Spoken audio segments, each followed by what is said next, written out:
UNI Urdu service की जानिब से पेश हैं आज की अहम आलमी खबरों की सुर्खियाँ। बांग्लादेश की अबूरी हुकूमत के chief adviser professor Mohammad Yunus ने 13वीं जातीय संसद इंतखाबात और आईनी इस्लाहात पर रेफरेंडम की कामयाबी का खैर मकदम किया है। वोटिंग के अख्ताम पर जारी बयान में उन्होंने कहा कि इंतखाबात मुल्क की तारीख में सबसे पुरअमन, खुशगवार और त्यौहार नुमा है, जहाँ आवाम ने भरपूर हिस्सा लिया और जमहूरियत की बहाली का एक नया दौर शुरू हो गया। यूनुस ने कौम को मुबारकबाद दी, अमन अमान बरकरार रखने वाले तमाम इदारों, वोटर्स और सियासी जमातों का भी शुक्रिया अदा किया और कहा कि अगर ये मोमेंटम जारी रहा तो बांग्लादेश की जमहूरियत नई बुलंदियों को छुएगी। उन्होंने सियासी जमातों और उम्मीदवारों से अपील की कि नताइज के बाद भी तहम्मुल और जमहूरी अक़दार का मुजाहरा करें और अबूरी हुकूमत मुंतखब हुकूमत को फौरी तौर पर इख्तिदार मुंतकिल कर देगी, इस बात का यकीन रखें। नताइज कल सुबह तक आने की तवक्को है, गिनती शुरू हो चुकी है।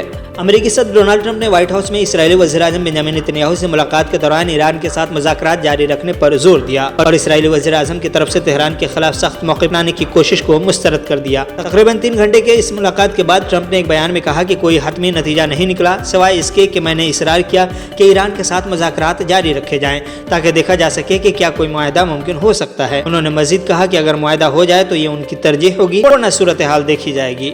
इधर इसराइली वज़ीर-ए-आज़म के दफ्तर ने बयान में कहा है कि नेतन्याहू ने ईरान के हवाले से इसराइल की सलामती की ज़रूरियात पर इसरार किया, लेकिन ट्रंप ने मुज़ाकरात को तरजीह दी। सऊदी अरब में खादिम हरमैन शरीफैन ने आज 12 फरवरी को ममलिकत भर में नमाज इस्तिस्का अदा करने की हिदायत की। रिपोर्ट के मुताबिक ममलिकत भर के मसाजिद में नमाज इस्तिस्का अदा की गई है।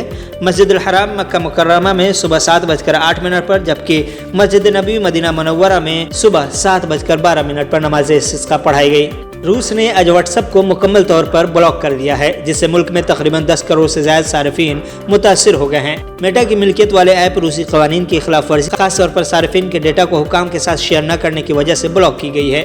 क्रेमलिन के तर्जुमान डिमित्री पेस्कोव ने तस्दीक की है कि यह फैसला मेटा की रूसी कवानीन की पाबंदी न करने की बिना पर किया गया और रूसी शहरियों को रियासती सपोर्टेड मैसेजिंग ऐप मैक्स इस्तेमाल करने की तरगीब दी जा रही है, जिसे नाक़दीन निगरानी और सर्वेलेंस का आला करार दे रहे हैं। ब्राज़ील के सदर लूला डी सिल्वा वज़ीर-ए-आज़म नरेंद्र मोदी की दावत पर 18 से 22 फरवरी तक हिंदुस्तान के सरकारी दौरे पर रहेंगे। वज़ारत ख़ारजा के तर्जुमान रणधीर जायसवाल ने आज ये इत्तला देते हुए कहा कि सदर लूला 19 से 20 फरवरी के दरमियान दिल्ली में मुनक़दा दूसरे AI कॉन्फ्रेंस में शिरकत करेंगे।